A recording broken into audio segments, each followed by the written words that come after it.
Bueno, de nuevo, gracias, en serio. Sabemos que el tiempo en las agendas es valiosísimo, los que vinieron de Uruguay más, así bueno, voy a ser la responsable de hablar un poco de la técnica. Como Adrián decía, vengo del núcleo duro de desarrollar un medicamento, de haber pasado por ese proceso muchas veces, de llevarlo a planta. Así que les quiero tirar un par de tips para los que no vienen de ahí, que entiendo que son la mayoría, puedan entender algo de eso. La presentación, vamos a hablar de eso, vamos a hablar un poco de las etapas del desarrollo, vamos a hablar un poco de excipientes, de diferentes tipos de excipientes y vamos a terminar con el portfolio de DFE. Vamos a repasar eso, todas las opciones que hay que en un primer momento, en un primer shock que uno los ve, pueden parecer cosas parecidas, pero en realidad no lo son. Entonces, un poco más general y el primer paso. ¿Cómo hacen los laboratorios para decidir qué producto lanzar al mercado? Porque entendemos que hay infinidad de opciones disponibles para desarrollar, entonces, ¿cómo decidimos entre una u otra? Primero, obviamente, está el perfil de la compañía. La compañía tiene un perfil, un portfolio de productos al que se quiere dedicar. Hay laboratorios que se especializan, que tienen un portfolio bastante amplio, hay compañías que se dedican a productos oftálmicos, productos dérmicos, entonces vamos a ver si hay un match entre el perfil de la compañía y el producto que yo quiero desarrollar. Segundo, las necesidades del mercado. Obviamente, el producto que desarrollo va a empezar a elaborar, a desarrollar, tiene que tener una demanda, tiene que ser rentable a largo plazo. El análisis de la competencia, es importantísimo saber qué hay en el mercado parecido a lo que nosotros tenemos y ahí es donde tenemos dos opciones. Si vamos a decidir enfocar nuestro producto, hacerlo lo más similar al producto de referencia o si nos vamos a diferenciar, si vamos a buscar estrategias para diferenciarnos. El producto de referencia o el producto innovador es el primer medicamento con ese principio activo, con esa dosis y con esa forma farmacéutica que sale al mercado. Generalmente nosotros acá en Argentina, en la región, me animo a decir, seguimos lineamientos de productos de referencia de Estados Unidos o de Europa. Cuarta, la viabilidad técnica, y acá es donde choca mucho quizás los equipos de marketing con los equipos de desarrollo o de producción. Marketing viene con ideas innovadoras a otro nivel que a veces los laboratorios de producción no tienen el equipamiento como para llevar a cabo eso.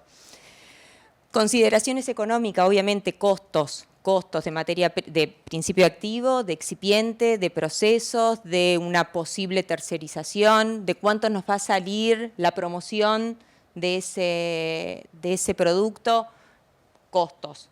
Se evalúan para decidir entre uno y otro.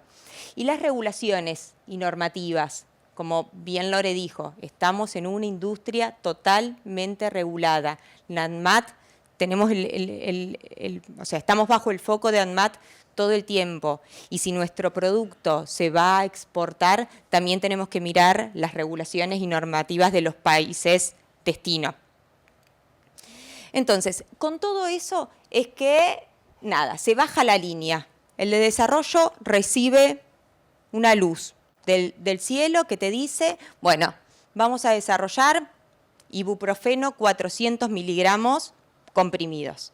Entonces, no solamente el área de desarrollo empieza a trabajar. Fíjense que yo acá les hice como una línea de tiempo, una secuencia, donde hay muchas etapas, muchos sectores involucrados y que demora esto mucho tiempo.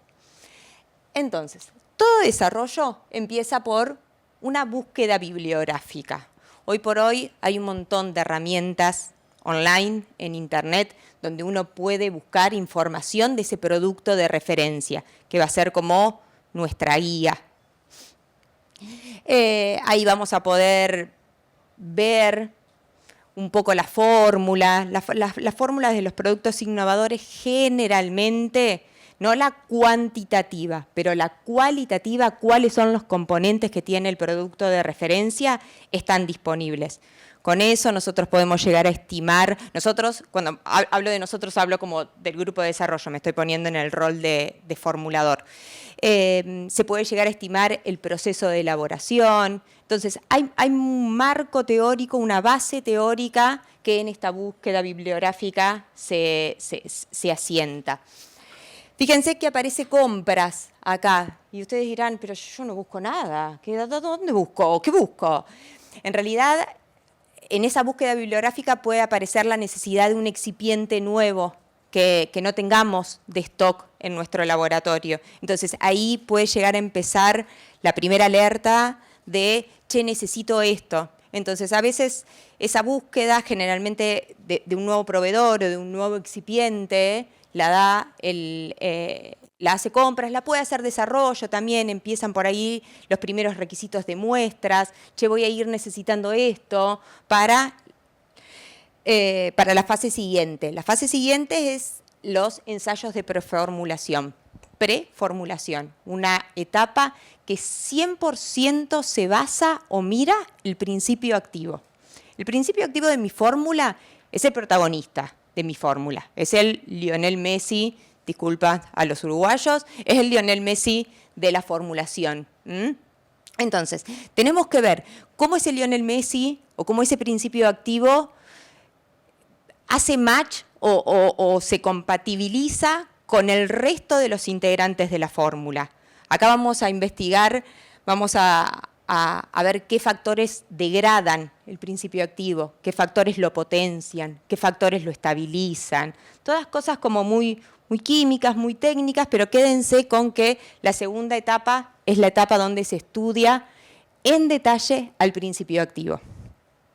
La tercera etapa ya abrimos un poco más el juego, abrimos la cancha y miramos o tratamos de empezar a plantear fórmulas integrales, el equipo de 11 jugadores a la cancha, que obviamente es sumamente difícil, por no decir imposible, que el primer equipo que yo ponga en la cancha resulte. La primera formulación de cualquier formulador es inviable, necesita de un montón de ajustes técnicos para ir cumpliendo las especificaciones que la farmacopea me pone. Farmacopea, otra palabra que también técnica, la farmacopea es la constitución farmacéutica. Nosotros seguimos mucho los lineamientos de la USP, la farmacopea de los Estados Unidos, que es un libro, una Biblia, donde vos buscás el producto que estás queriendo desarrollar y hay un montón de test con sus especificaciones que tenés que cumplir. Entonces, en esta etapa, en la etapa 3, es donde vamos haciendo juegos entre diferentes excipientes, diferentes cantidades, para ir logrando que esos ensayos cumplan. Cuarta etapa, la de los lotes a escala piloto. Generalmente acá, hasta la etapa 3, estamos trabajando con unos pocos gramos. Sabemos siempre que el principio activo es caro, generalmente es caro, entonces tenemos poco. Vamos tratando de hacerlo con unos poquitos gramos. Acá intentamos hacer ya una escala de 1 o 2 kilos. Esto es muy general, obviamente depende de cada laboratorio, los equipos que tenga, pero para que se queden con la idea de que acá, en la fase 4, en la de la escala de lotes pilotos, hay un pequeño salto de escala. Salto de escala, digo, pasamos de gramos a kilos, entonces ya tenemos una fórmula tentativa, ya tenemos un método de elaboración casi seguro donde se hacen algunos pequeños ajustes y esos lotes a escala piloto pasan o se someten a un estudio de estabilidad. El estudio de estabilidad es donde quien nos va a marcar la vida útil del producto. La fecha de vencimiento que ustedes ven en las cajitas de los medicamentos no es un número al azar, es un número que está estudiado. Esos 2, 3 años, muy pocos medicamentos llegan hasta 5 años de validez, eso se estudia en el estudio de estabilidad. Se somete al producto final, ya la fórmula final, elaborada como dijimos, estudiamos previamente qué se tiene que hacer en su material de empaque final, en su caja final, en su estuche secundario. Lo sometemos a condiciones de temperatura, de humedad, por un largo tiempo, y ahí vamos viendo, vamos evaluando a diferentes meses, en diferentes tiempos, que va cumpliendo. El estudio de estabilidad, como les decía, demora de mínima 2 años. Pero entre los 6 meses y los 12 meses de ese estudio de estabilidad es que se puede empezar el registro del medicamento en ANMAT, para que la autoridad sanitaria vaya evaluando toda nuestra documentación y qué vamos a hacer, tanto se termine el estudio de estabilidad. Es como que la fase 5 y la fase 6 muchísimas veces se superponen. También se superpone con la 7, con el escalado, el scaling up, el scale up, que es donde a la mayoría de los formuladores se nos queman los papeles, porque es llevar lo que hicimos en nuestro laboratorio en pequeña escala a la gran escala productiva, a los 100, 500, 1000 kilos de escala productiva. Entonces, generalmente los problemas que nosotros vemos en chiquito en nuestro laboratorio, cuando llegamos a producción, son gigantes. Y por último, el debut en primera de cualquier equipo de fútbol, el lanzamiento de un producto. Obviamente, fíjense la lista, y creo que me quedé corta con la cantidad de sectores involucrados que hay en un lanzamiento de producto, porque es enorme. Como les decía, de mínima, pero de muy mínima, todo este proceso demora 1 año. Esto puede llegar a llevar, según la complejidad del producto, de 3, 4 hasta 5 años. También es un proceso totalmente largo que se los intenté resumir en unos minutos. Les mostré los sectores internos de la compañía que participan en cada etapa del desarrollo. Fíjense también cómo un proveedor, un fabricante como DFE, un proveedor como Chutrop puede acompañarlos en todas las fases de esto, desde la búsqueda bibliográfica, Ustedes recuerden que DFE es una empresa global, es una empresa que yo les aseguro que lo que nosotros estamos acá hoy desarrollando, sus equipos de desarrollo están desarrollando, algún técnico de DFE ya lo hizo en otra parte del mundo, ya sabe lo que funciona, lo que no, y toda esa información está disponible para nosotros. Así que desde ese lado, desde ese punto de vista, desde la oferta inmediata de muestras, los podemos ayudar, hasta la parte de formulación, obviamente, por mi experiencia, por la experiencia de Daniela, que es la técnica de DFE, hoy no está acá, pero siempre está disponible para nosotros. Entonces, los podemos acompañar en todo el proceso. Bien, antes de hablar por ahí de tipos de excipientes, vamos a la definición formal de la FDA. Fíjense que un excipiente es cualquier ingrediente inactivo, como decía Lore, los excipientes no tienen función terapéutica. Eso es responsabilidad del principio activo. Que es agregado intencionalmente a productos terapéuticos o de diagnóstico, el formulador requiere de esos excipientes en la formulación. No son productos tóxicos, no son productos de degradación, no son productos que aparecen en la fórmula así porque sí, sino que el formulador obviamente necesita de esos excipientes en la formulación, pero que no están destinados a ejercer efectos terapéuticos en la dosis prevista, aunque pueden actuar para mejorar la administración del producto. Más que pueden mejorar, yo diría mejoran, porque justamente para algo los ponemos, no es que pueden mejorar. La idea siempre de los equipos de desarrollo es hacer la fórmula más simple posible, no vamos a agregar cosas que no hagan sentido a la fórmula, entonces que mejoran la administración de productos, y ahora vamos a ver en qué ayuda cada tipo de excipiente. Vamos a empezar por los diluyentes, los más importantes porque es el mayoritario, es el que marca el terreno de la cancha. Los diluyentes son, recuerden esto, el excipiente mayoritario, por eso siempre son los que ustedes compran, los de mayor volumen. Entonces, son los que ayudan o logran el tamaño y el peso del comprimido. Yo no puedo comprimir, piensen en las hormonas, que las hormonas tienen dosis de microgramos, o algunos, no sé, el alprazolam, que tiene dosis de miligramos pequeños. Yo esa cantidad tan mínima no la puedo comprimir, yo necesito volumen, soporte. Ese soporte, esa estructura al comprimido se lo dan los diluyentes. Son los que aportan flujo, compresibilidad, algunas cuestiones técnicas que hacen que los diluyentes, en la categoría, lo que entre en la categoría de diluyente es sumamente importante. Es como si fuera la harina de la torta. Pensemos, los voy a sacar un poco, así lo saco un poco de lo técnico. Pensemos cuando uno hace una torta. El componente mayoritario, la harina.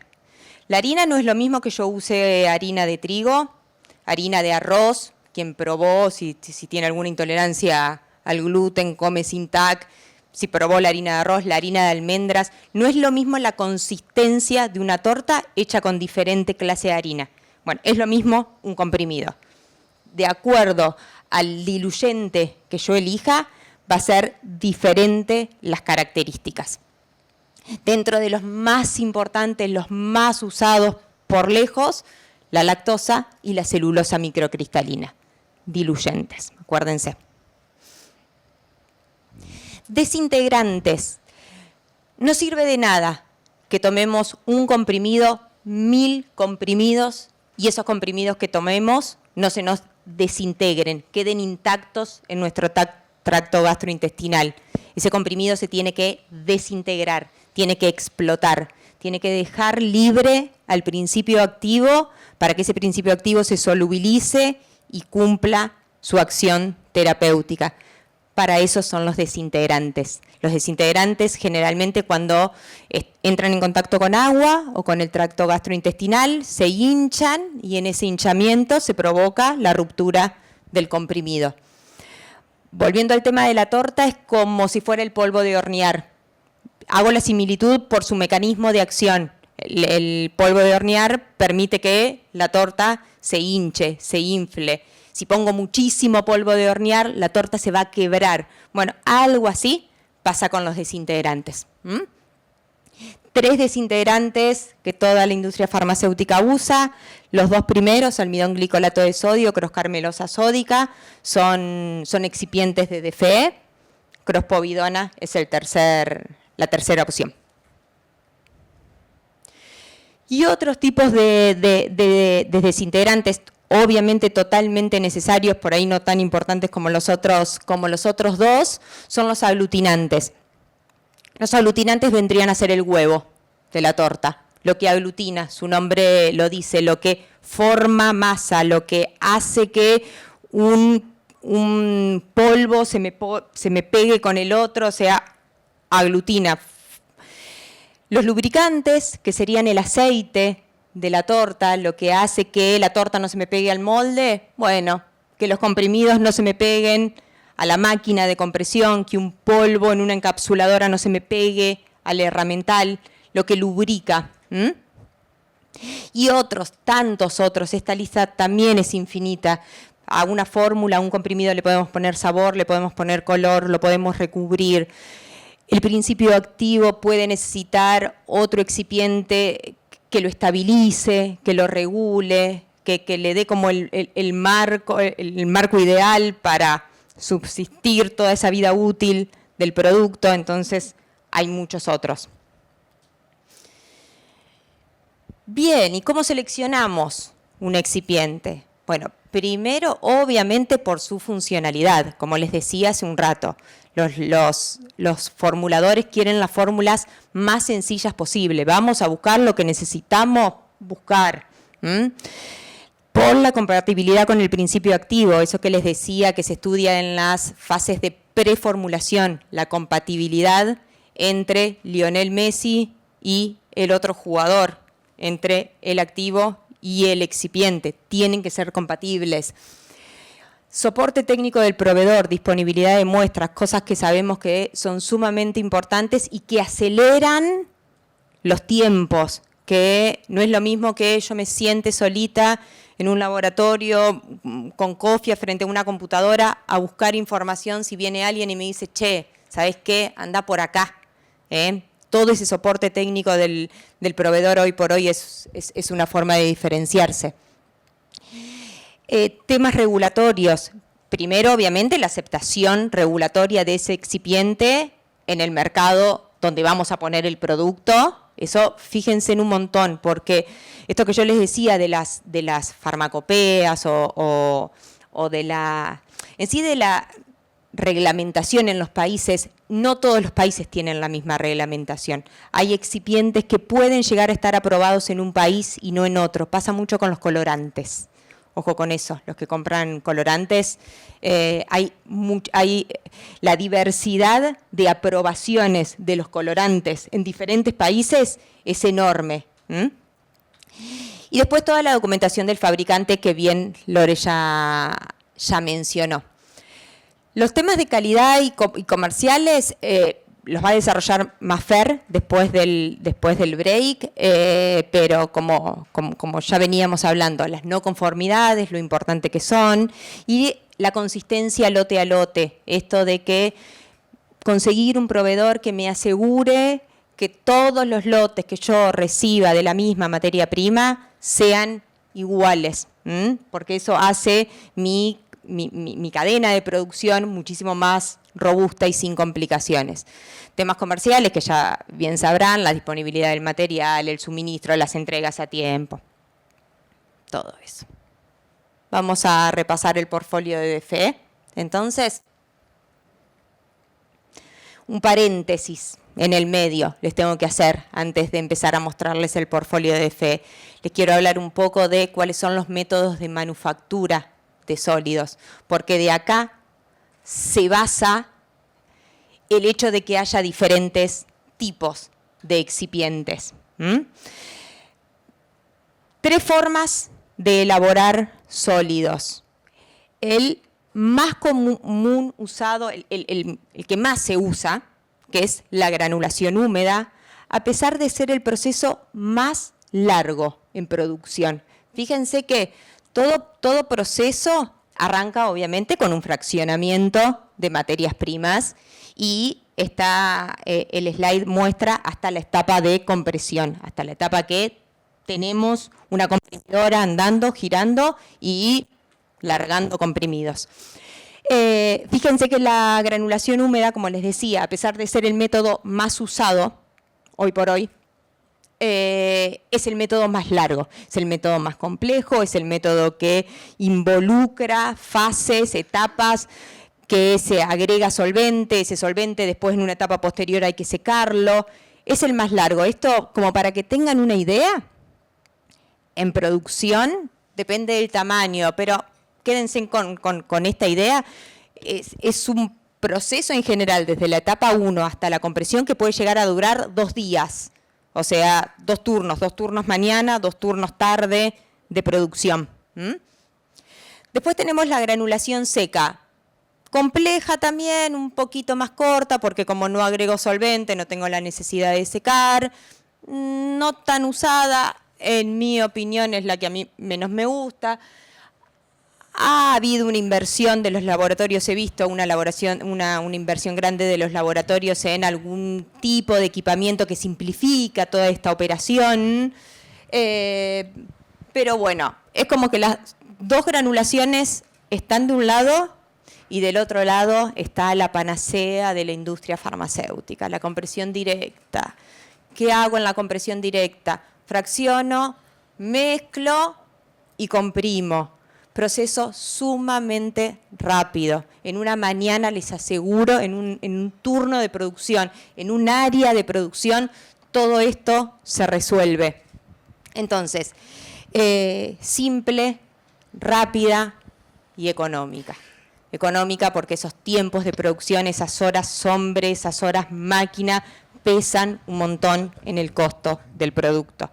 Entonces, es a donde todo el mundo quiere ir, es la tendencia de la industria global a la compresión directa, hasta incluso a hacer procesos continuos, se llama, o sea, sin la presencia del operador, que se fraccione, se mezcle, se comprima, se recubra, si hay necesidad de recubrir, y se envase. Estos procesos simples y rápidos es la tendencia hacia donde vamos. Pero ¿qué pasa? Los excipientes requeridos para cada tipo de método de manufactura son distintos. Los excipientes, cuando hablo de los excipientes, quédense con la idea de los excipientes en general, pero principalmente del diluyente, que se acuerdan que les había dicho es el excipiente mayoritario y es el que marca la cancha.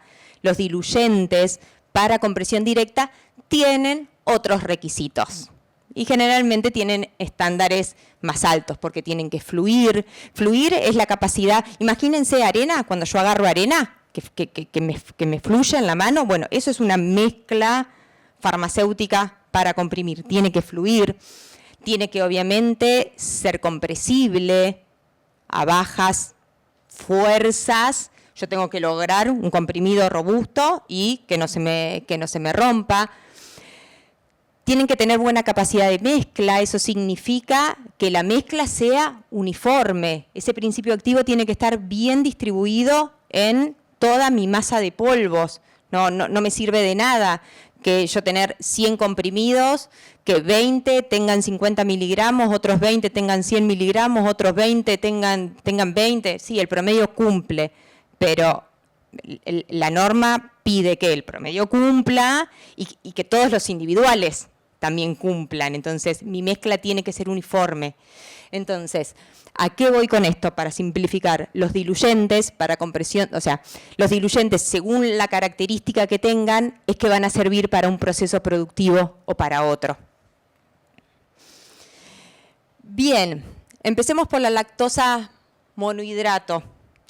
La lactosa monohidrato, acá tenemos como dos grupos, la Pharmatouse 200M o la HMS, que ustedes también compran.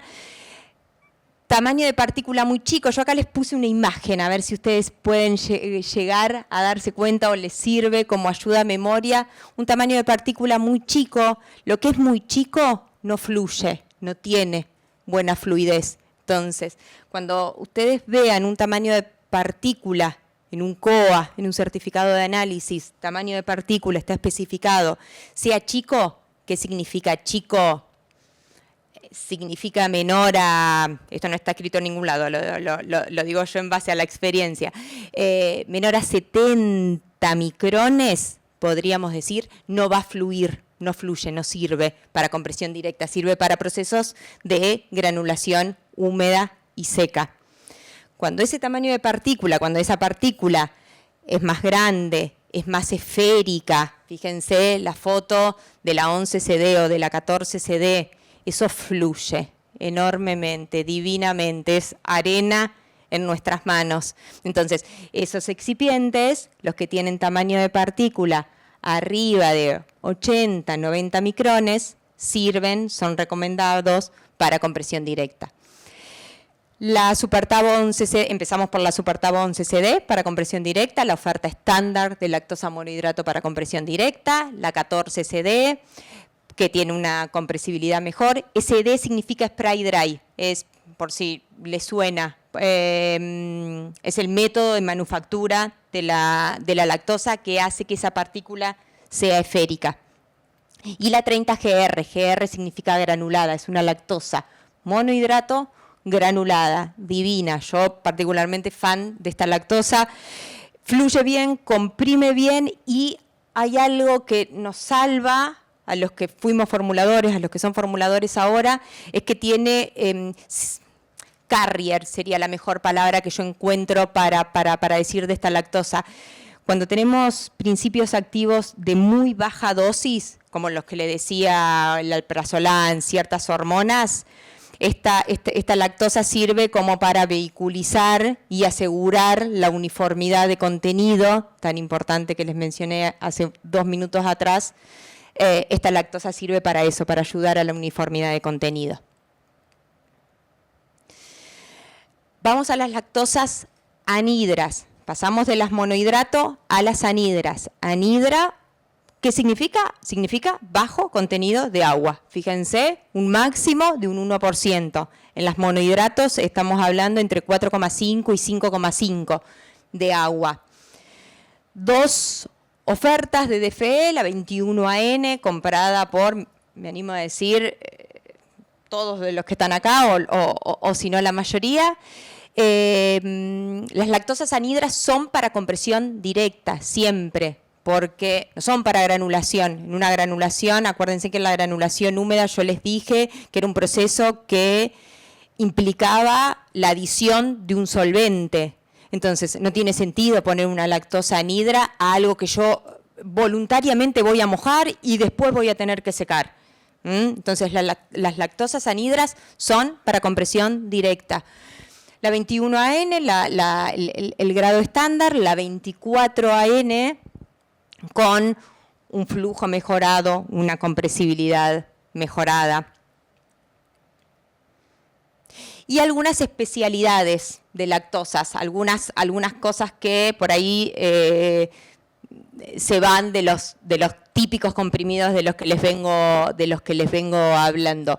Un aglomerado, la SuperTab 40LL, un aglomerado de lactosa anhidra y lactitol monohidrato. Esto se usa, está como casi especificada para mini tabletas. No sé si alguna vez han tenido posibilidad de ver esas tabletas que son de 2, 3, hasta 4 milímetros, creo que se considera mini tabletas, que generalmente terminan adentro de una cápsula. La SuperTab 50 ODT para tabletas orodispersables.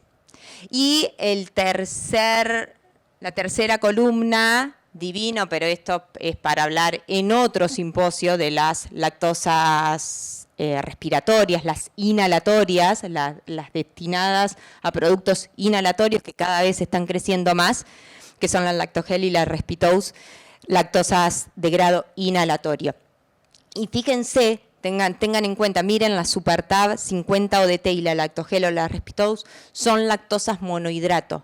Entonces, ojo ahí, alerta cuando ustedes pidan o alguien les pida o ustedes pidan a un fabricante, a un distribuidor, quiero lactosa monohidrato. Yo a la mayoría, a los clientes que yo manejo que están acá, yo sé lo que compran, pero o tienen una nueva requisitoria o van con un nuevo proveedor, ojo con decirle quiero lactosa monohidrato, porque la idea es esta, es mostrarle que lactosa monohidrato hay. En este slide hay 2, en el slide anterior había 4. Entonces, ojo con eso. ¿Para qué las necesitan? ¿Cuáles son las especificaciones? ¿Cuál es el tamaño de partícula? Importantísimo, que ustedes necesitan. La forma de la partícula, eso a veces no se ve en un COA. Eso se necesita el soporte técnico de alguien que conozca los productos para que te pueda asegurar, y aún así, que algo sea lo mismo que lo que vos estás buscando. Pasamos de las lactosas a las celulosas, al portfolio de celulosas, de DFE, celulosa microcristalina, con la pH 101, Farmacel es la marca, pH 101, pH 102, pH 112, las 3 primeras columnas. La primera, la 101, bajo tamaño de partícula, 50 micras, no fluye bien, eso va destinado a los procesos de granulación. La 102 y la 112 sí fluyen muy bien, la diferencia entre ellas es que la 112 tiene un contenido de agua mucho menor, entonces está destinada a activos que son sensibles a la humedad. Todo lo que ustedes vean, todos los excipientes que ustedes vean con bajo contenido de agua, eso generalmente está diseñado para acompañar activos que son sensibles a la humedad. Y la Farmacel SMCC 90, que es la celulosa microcristalina silificada con dióxido de silicio. No sé si alguien ha tenido la posibilidad de de ver lo que es el dióxido de silicio. El dióxido de silicio es un excipiente muy voluminoso, muy difícil de fraccionar. Entonces, esta celulosa, y presente en la mayoría de las fórmulas de sólidos. O sea, un excipiente que nos complica la vida, pero que a su vez lo necesitamos. Entonces, lo que hace DFE acá es combinarlo, ya dártelo mezclado con la celulosa y te simplifica un montón el proceso. ¿Cuáles son los diferenciales de estas celulosas claves a la hora de hablar de aspectos técnicos? El contenido de nitritos, nitrosaminas, no sé si les suena. Se los voy a dejar acá picando, termino con el portfolio y después vuelvo a explicar qué es esta vida de las nitrosaminas y los nitritos que nos complican la vida. El menor contenido de partículas negras u oscuras. Todos los derivados de celulosa, todas las celulosas microcristalinas, todos los HPMC, la hidroxipropil, metilcelulosa, todo lo que termine en celulosa o tenga celulosa en su nombre, por su método de manufactura, tiene puntos negros. El tema es, la diferencia entre proveedores es cuántos y cómo analizan esos puntos negros y cómo trabajan en la reducción de esos puntos negros. Bueno, DFE tiene el proceso totalmente robusto de manufactura y a su vez el método de análisis, al ser automático, hace que esos puntos negros, en el caso de existir, se detecten mucho más rápido y que no sea un aspecto visual simplemente, sino va más allá y los analiza de forma automática. La consistencia lote a lote, que Fer les va a hablar después del break, bueno, y todos los estándares de calidad que a esta altura creo que ya sabemos que tenemos que cumplir. Y por último, los desintegrantes o superdesintegrantes. Se le dice superdesintegrantes porque en muy pequeña dosis hacen su efecto, logran este hinchamiento del comprimido que les decía y esta desintegración del comprimido. Por eso se le llama superdesintegrantes al almidón glicolato de sodio, el Primogel, y la cross-carmelosa sódica, Primelose. Son, como les decía, el mercado de superdesintegrantes. Hay 3 jugadores, los 2 principales están acá, están en este slide, son desintegrantes que hace muchísimo se usan en la industria farmacéutica, que son compatibles con la mayoría de principios activos, que tienen un menor impacto ecológico porque a diferencia de la crosspovidona, del que no está acá, del tercer jugador, tiene un origen natural, el Primogel del almidón de papa, el cross-carmelosa sódica de la celulosa, de la madera, el tercero es 100% sintético. Entonces como que tiene ciertas ventajas. Bien, y para cerrar, les aseguro que después de esto hay un café. Presten atención. Nitrosaminas, ¿qué son las nitrosaminas o por qué son importantes? Las nitrosaminas surgieron en el 2018. En 2018 hay un recall de varios productos de valsartán por parte de la FDA y de la EMEA, de la Autoridad de Europa. Un recall, o sea, un retiro del mercado de muchos productos conteniendo valsartán, un activo antihipertensivo, por la presencia de nitrosaminas. Las nitrosaminas es esa estructura química, por si a alguien le interesa, 2 nitrógenos, un doble enlace a un oxígeno, esto que está, eso que está ahí, 2 nitrógenos, un doble enlace a un oxígeno, las R's, esas son cadenas de carbono, no importa. ¿Qué pasa con esa estructura química, esas nitrosaminas? Que no es una A, hay varias nitrosaminas diferentes, tienen un potencial carcinogénico. Entonces, eso obviamente prende alarmas y eso obviamente pone límites. Ey, ojo con esto, yo voy a controlar tu producto y voy a ver que no tengas más nitrosaminas de las que digo tener en base a estudios, obviamente, en humanos y en animales también. Entonces, ¿cómo se generan esas nitrosaminas en un producto farmacéutico? Necesitamos unión nitrito, por eso el nitrito, los nitritos que aparecen en los certificados de muchos excipientes son importantes. Unión nitrito, ese nitrito viene del excipiente, con una amina primaria o secundaria. Eso es parte de la estructura química del principio activo. Entonces, nitrito, excipiente, en este caso puse una amina secundaria, principio activo, da lugar, ciertas bajo condiciones obviamente, de nitrosaminas. Acá hay algunos de los principios activos que por su estructura química son los que están más en riesgo, como el losartán, la pioglitazona, la ranitidina, la metformina, señores, producto de altísimo volumen con este problema, la mibudina, rifampicina, rifapentina, entre otros. Entonces, claro, hasta acá, nitrosaminas, potencial carcinogénico, viene de unión nitrito de los excipientes, una amina primaria, secundaria de ciertos principios activos. De esa combinación existe la posibilidad de generar una nitrosamina. Entonces, ¿cómo hacen los laboratorios para mitigar el riesgo, para bajar el riesgo? Hay dos estrategias. La primera, desde la fórmula, desde una reformulación. Bueno, yo estaba usando el excipiente A, que tenía cierta cantidad de nitritos, y bueno, elijo otro que no tenga nitritos o que tenga menos. Cambio la clase, cambio A por B. O sea, cambio la estructura del excipiente. O adiciono antioxidantes, como les decía, la reacción química se da bajo ciertas como normas.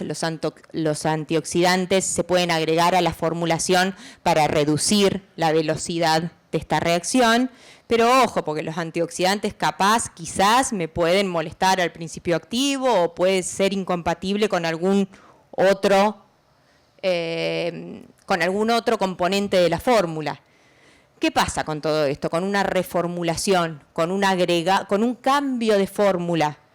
Esto requiere un nuevo estudio de estabilidad. ¿Se acuerdan que el estudio de estabilidad en el primer slide, segundo slide, le había dicho que puede llevar como 2 años? Bueno, ¿quién quiere perder 2 años en esto? Un cambio de registro, más. O sea, todo hace que se nos siga estirando el tiempo. Entonces, es una estrategia que, vamos por la otra. ¿Cuál es la otra? La calificación de proveedores. Porque es una certeza, hay millones de estudios, ahí hay uno de Wetzel en 2022 que analiza cómo diferentes fabricantes, diferentes proveedores del mismo excipiente, en ese caso de la celulosa microcristalina, tienen diferentes concentraciones de nitritos. Se analizaron 8 fabricantes distintos y obtenemos valores desde el 2, que es el más bajo, 0,1 ppm, parte por millón, al número 8, que es el que mayor tiene contenido de nitritos. Entonces, por eso, esa estrategia de analizar proveedores, de ver, no simplemente COAs, de hablar con los técnicos de los fabricantes, de los distribuidores, es tan importante, porque ahí no hay ningún cambio de registro de nada. Yo simplemente cambio el proveedor, yo mantengo la celulosa microcristalina, mi fórmula sigue siendo la misma, no hay necesidad de cambio de registro, de cambio de fórmula, de nada de eso, simplemente evaluando el proveedor que me está abasteciendo esa materia prima. Y sabemos, base a estudios no solamente internos, sino también externos, como es el caso que les muestro acá en el slide, que DFE para las celulosas microcristalinas, sobre todo para ese diluyente en mayor volumen, tiene el menor contenido de nitritos del mercado. Entonces, por eso les decía, es el diferencial técnico clave para las celulosas microcristalinas de DFE, para las Farmacel. Y eso, a su vez, de estar acá y decir, sí, tiene el menor contenido de nitritos del mercado, de todas las celulosas que hay en el mercado. Además, te lo aseguramos desde el diseño del producto de manufactura. Muchos proveedores lo que hacen es fabrican, analizan nitritos y los lotes con menor cantidad de nitritos se los venden a aquellos clientes que estén solicitando esto, que estén interesados en este tema de nitrosaminas. Hacen una selección de lotes.